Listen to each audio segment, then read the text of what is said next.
Hello everyone, welcome to my channel study time. आज हम हिंदी की मेरी किताब करेंगे। तो चलिए शुरू करते हैं। माँ ने वीरू को एक संदेश देकर अपनी बहन के पास भेजा। मौसी ने प्यार से वीरू को अंदर बुलाया और बैठक में ले गई। बैठक में कदम रखते ही वीरू अचरज से ठिठक गई। उसने सोचा, बाप रे, इतनी सारी किताबें। तो बीरू की जो मम्मी थी, उसकी जो बहन थी, वो क्या लगी, बीरू की मौसी। तो इस तरह जो बीरू की माँ थी, उसने अपनी बहन के पास भेजा, मतलब कि वीरू को उसकी मौसी के पास भेजा था, उसके घर कुछ काम के लिए। वहाँ नीचे से ऊपर तक किताबों से भरे खाने वाली दो लंबी दीवारें थीं। वह आंखें फाड़े देखती रही। अंत में उसने साहस करके पूछा, क्या आपके पास बच्चों के लिए भी किताबें हैं? मौसी ने कहा, हाँ, यह देखो, यह वाला खाना और यह वाला। बीरू ने हैरानी से कहा, ढेर सारी किताबें। मेरे पास तो इतनी सारी किताबें नहीं हैं। मौसी ने कहा, यदि तुम चाहो तो मैं पढ़ने के लिए तुम्हें कुछ किताबें दे सकती हूँ। तुम्हें किस तरह की किताबें सबसे अधिक पसंद है? बीरू ने धीरे से कहा, मुझे मालूम नहीं। मौसी ने एक किताब निकालकर बीरू को पकड़ाई और कहा, तुम यह किताब पढ़कर देखो। बीरू घबराकर पीछे हटी और बोली, बाप रे, ये तो बहुत मोटी है। मौसी ने सुझाव दिया, अच्छा तो फिर शायद यह वाली ठीक रहेगी। फिर मौसी ने उसको दूसरी किताब दिखाई। बीरू बोली, यह बहुत बड़ी है, मेरे बस्ते में नहीं आएगी। मौसी ने एक तीसरी किताब दिखाई। फिर मौसी ने उसको एक और तीसरी किताब दिखाई, और इसके बारे में क्या ख्याल है? तो मौसी ने उसको पूछा, और तुम्हें ये किताब कैसी लगी? बीरू ने किताब के पन्ने पलटे और यह फैसला किया, इसमें पढ़ने के लिए बहुत कम है। इतनी छोटी छोटी तस्वीरें, और यह किताब बहुत पतली है। मौसी ने कहा, वीरू, मुझे तो लगता है कि मैं तुम्हारे लिए किताब नहीं चुन सकती, क्योंकि वीरू को कोई किताब पसंद ही नहीं आ रही थी। कभी बोल रही थी कोई मोटी है, किसी की तस्वीरें छोटी हैं, कोई बहुत ज़्यादा बड़ी है, बोल रही थी कि मेरे बस्ते में नहीं आएगी।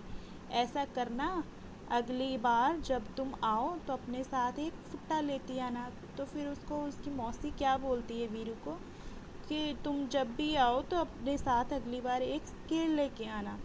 वीरू ने पूछा, फुट्टा क्यों? तो उसने अपनी मौसी से बीरू ने पूछा कि फुट्टा क्यों लेके आऊँ? मौसी ने हंसकर कहा, तुम्हें जितनी मोटी किताब चाहिए तुम नाप कर ले लेना, ठीक है ना? वीरू ने माँ के भेजे हुए कागज़ को मेज़ पर रखा और भाग खड़ी हुई। फिर उसने बीरू ने क्या किया, जो उसकी मम्मी ने संदेश दिया था कागज़ पर कुछ लिख के, तो उसने अब उसको मेज़ पर रख दिया और वहाँ से भाग के चली गई। आगे, बातें किताबों की।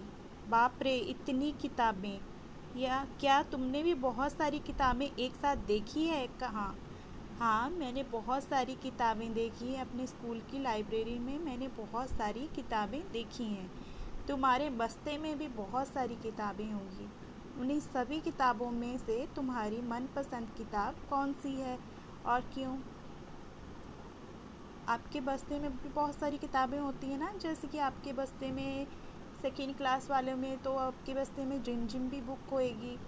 तो आप लिख सकते हो, मेरी मनपसंद बुक, मनपसंद जो किताब है वो रिमझिम है, क्योंकि उसमें बहुत सारी कहानियाँ और कविताएं हैं जो कि मुझे पसंद आती हैं।